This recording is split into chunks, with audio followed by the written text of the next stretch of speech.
Good morning, everyone. It's just after 6 a.m.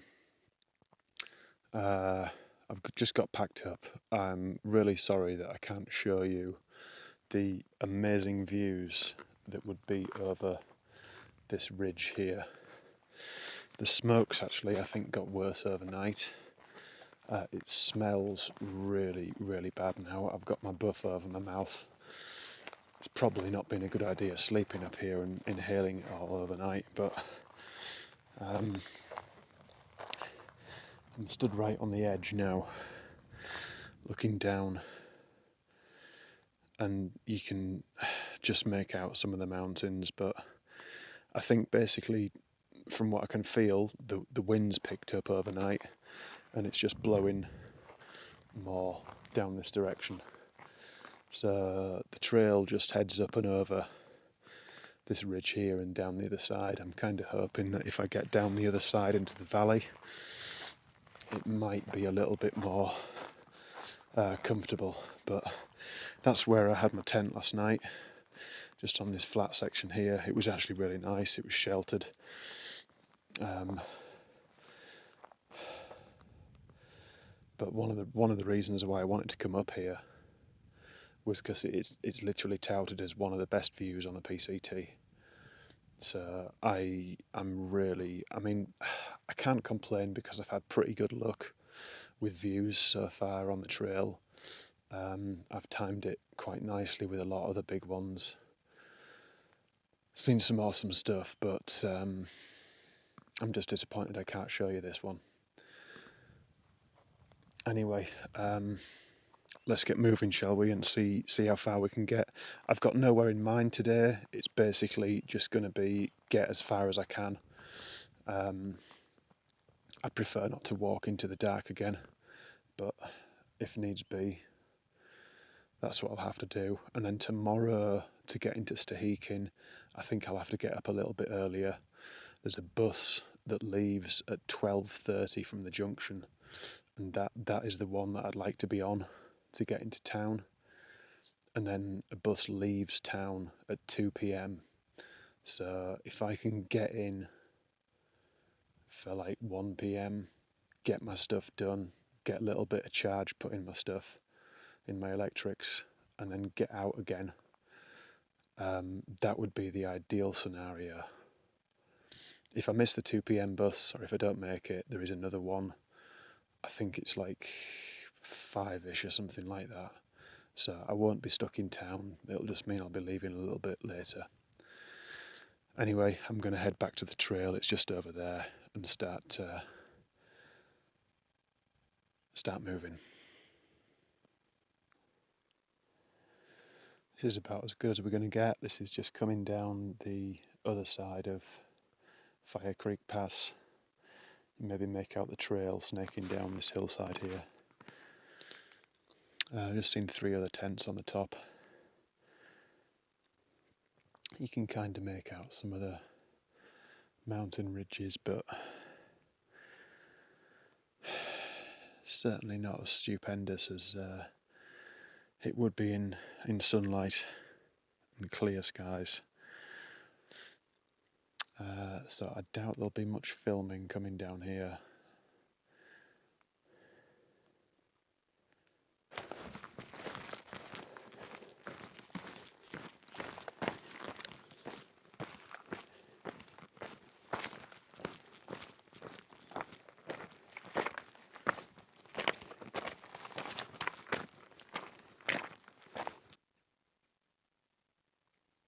There's the path I've just come down from, and this is mile 2532.8. It is Mica Lake, and it's a pretty beautiful spot, to say the least, even on a day like today. Look at that.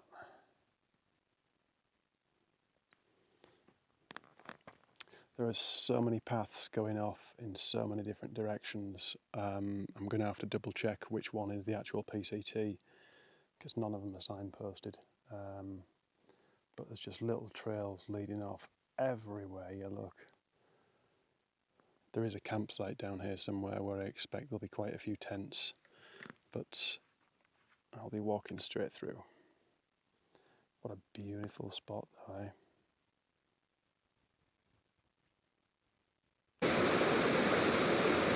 Right, I finally worked my way down to the bottom of the valley, and I'm not in the best of moods, unfortunately. It's Friday today, hoping to finish the trail on Tuesday, and at this point in time I actually just want to quit. Coming down there has been probably even worse than going down into Sayad Valley, which I would say was my low point on the trail. There's literally been blowdown after blowdown, landslides, rock slides. I must have walked through hundreds of spider webs. Every couple of steps you take, you get a new spider web in your face, and I'm not even exaggerating, it's just that bad. There's been muddy patches, really, really sketchy, kind of like if you slip, that's it, you're gone sections. It has just been everything that I hate about hiking, and the worst thing is that I know I've got it all again now going up this side. I absolutely hate it, and I've just had enough. I'm sorry to be negative, but I think one thing I've tried to do on these videos is try my best to show the good and the bad of the trail, and there has been, to be honest with you, there's been a lot of good. There's not been a huge amount of bad so far, but today is one of those days. I have read on the comments on the app that from Stehekin to the border, the blowdowns and the overgrowth have all been cleared, bar a tiny, tiny, tiny little section. But this, I just need to get through the rest of this section with my sanity intact, which is going to be a challenge. I'm going to be completely honest with you, because I have just had enough. On top of all that, you've got the smoke as well. I actually feel sick for breathing in the smoke. I don't think, like I said, I don't think it did any good sleeping in it overnight and breathing it in. Sorry to complain, just needed to vent. Back to it.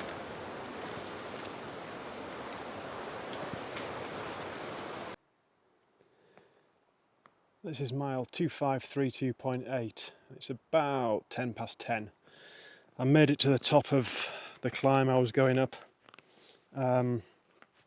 I've not filmed much, I'm just not feeling it today at all, unfortunately, as you could probably tell by my last rant. I'm low on water as well, which isn't helping. There's a stream in about 0.4 miles. I'm going to stop there and just take a break.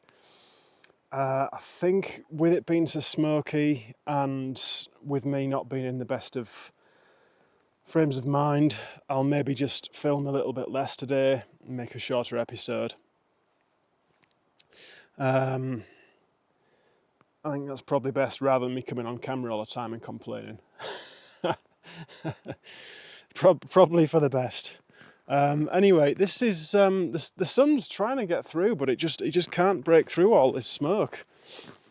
It's giving this like really funny, really strange lighting effect. It's very, very odd, but it's still really warm. It's definitely strange old weather. Anyway, now I have got a big down to do. Then I think I may be in the valley bottom for a while, and then probably this afternoon, I would guess, if I get round to it, there's a really big climb again. I think that's right anyway. I might have got mixed up, I might have missed out a big climb somewhere, I don't know. But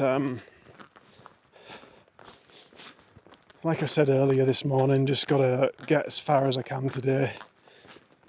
Leave myself hopefully less than 20 miles to do to Stahikin tomorrow. Any more than 20 miles and I probably won't be I definitely won't be making that 12:30 bus.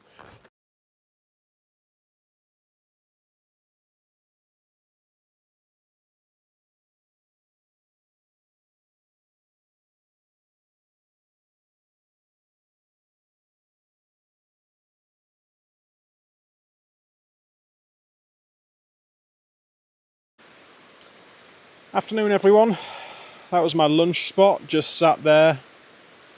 I even made myself a very strong cup of coffee because I just don't seem to have any zip today at all. I'm not entirely certain where I am because my GPS will not locate me. I've got this sign here for the upper Seattle Trail. I can't see it on my app at all. So I know that's not the one I want. I want this one here. This is the PCT. But yeah, I kind of don't know how far anything is because, as I say, the app just will not locate me GPS wise. I know roughly where I am. I just don't know exactly where I am. So I can't gauge like where the next tent site or anything like that is. I'm sure it'll all change when I emerge from the tree cover. I know at some point I cross a bridge. Let's put it this way, I'm hoping the bridge is still there because I do not want to be wading through that is to the right of me. That looks incredibly powerful. So I've just negotiated like 24 hours of some of the worst terrain on this trail so far without any incident apart from a tiny little scrape on my left shin. And yet I can't manage to walk on flat trail that was slightly downhill without going face first into the floor. I have this habit of not picking my feet up properly, and I'm always sort of kicking stones and roots. And literally this time I couldn't save myself. Just kicked a stone and just went absolutely Superman in face first. I think I'm all right, and I've not broken anything. It's a good job I wasn't using the camera at the time or the phone. Everything seems to be intact, but my arm hurts. And I knew I was going to fall over today. I 100% knew it from when I set off from camp this morning. I just didn't realise it would be on like the easiest piece of terrain that I'd encountered for the entire day. Just spotted this as I was walking past. I'll come and have a little look-see. Look at that. There's my trekking pole handles for size comparison. Oh, it smells real strong as well. Whatever it is. I'm not sure. I know there's something called chicken of the woods. Is that? Don't know. Apparently it's edible. Apparently it doesn't taste too bad. Apparently, surprisingly enough, tastes like chicken. Finally, it has taken an absolute eternity to get here. I feel like I've been hearing the river noise all morning and not been getting any closer to crossing it. Apparently that junction where I was sat for lunch, the upper Seattle Trail, that's actually the old route of the PCT, which I had no idea about. And it crosses the river there, but this is a pretty meaty looking bridge. I was worried it was going to be washed out, but whoa, wow, whoa, That's very, very silty.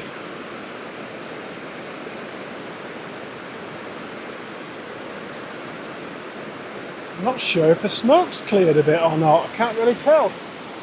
Probably be able to tell a bit more when I get a bit higher up, maybe. Oh, right. About a 10-mile climb now. Oh, let me see if I can get some GPS signal while I'm out in the open. That might aid matters.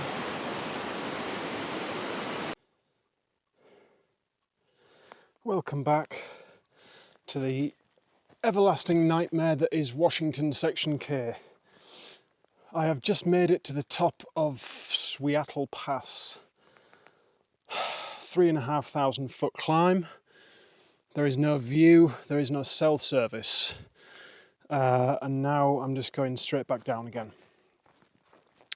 It's not been like crazy steep, but it has been just long. It's been really long, probably about 9 or 10 miles of just ascent, basically. One tiny little flat section in the middle. It's probably about 7 p.m. I need to find water for tonight, and I need to get a few more miles done to ensure that I can catch the bus tomorrow. Tiny bit of a view through there, look. Still plenty of smoke obscuring everything. I know it's really smoky, but would you just look at the scale of this place? It's ridiculous. I've come out to the forest into this huge boulder field, and this kind of like just wall of rock in front of me. It's just daunting. I keep kind of looking up at it and it keeps putting me off balance.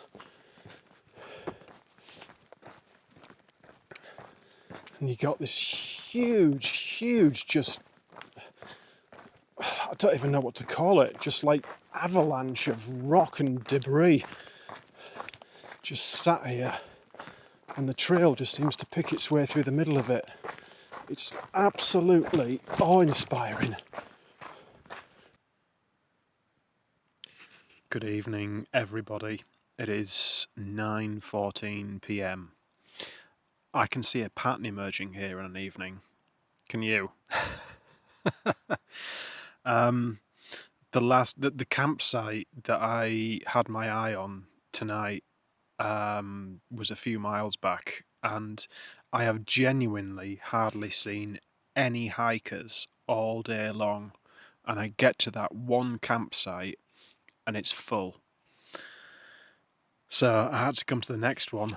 As luck would have it, because it's slightly off the trail and kind of elevated in the forest, it's a really strange place actually. It's even stranger in torchlight. I'm the only person here from what I can see, so that's quite cool. I make a lot of noise in the night when it's late. I want to apologise for the poor quality of today's episode. Sorry, I just having an off day, and the scenery just. I think that was one of the problems that got me down, as well as the blowdowns. I just didn't feel as though I was getting anywhere because I was under the tree canopy and it all looked the same. And every sort of 15, 20 steps I took, there was just another tree down to climb over. And it just kind of got on top of me, unfortunately. Eventually, I did get somewhere. The last climb that I did, the one up to Seattle Pass, I kind of motored the first 3/4 of it and then kind of ran out of steam towards the end. My left foot is hurting, actually, I've got to admit. Good job there's not much trail left, I think. I do have some facts and figures for you. So today I have done 37.6 miles, which is more than I planned to do, basically because of the campsite debacle. That consists of 7,732 feet up and 9,367 feet down, giving me a total elevation change of 17,099 feet. So that beats yesterday's. That's just something that I never thought I'd do. Getting close to 20,000 feet elevation change in one day is just balmy. I'm camped at mile 2,560.2, and for those of you that have been paying attention, that means that there are now less than 100 miles to the Canadian border. Actually, 95.6 miles to Canada. It also means that tomorrow morning I have 14.9 miles to get to the shuttle bus stop to go to Stehekin. And the bus picks up there at 12:30. That's the time that I can make, basically. There is one at 9 o'clock. I don't stand a chance of making that. 12:30 is the one I'm aiming for. So if I can set off from here about 6 o'clock-ish, surely even I can't mess that up. But anyway, that is everything for today. Hopefully tomorrow I'll be in a bit better mood. I think knowing that Section K, after getting to Stehekin, is done with, I think that's going to be a massive boost for me. I have literally given pretty much everything I've got physically and mentally to get through this section at the speed that I have. Probably a little bit silly, to be honest with you, but as I keep saying, I've got my heart set on that 150-day finish time, and I really wanted to give myself the best shot of being able to do it. So that's why I've been pushing myself. I mean, the other reason, if it hadn't been so smoky, I may have taken a little bit more time and appreciated the views more, but the smoke has just obscured pretty much everything, unfortunately. But yeah, I'm not going to rabbit on anymore. I am going to finish my hot chocolate. I've got a little pile of food waiting to be eaten down here as well, so I'm going to get on with that. Tune in tomorrow to find out if I make it to the bus in time. In the meantime, take care of yourselves, guys, and happy trails.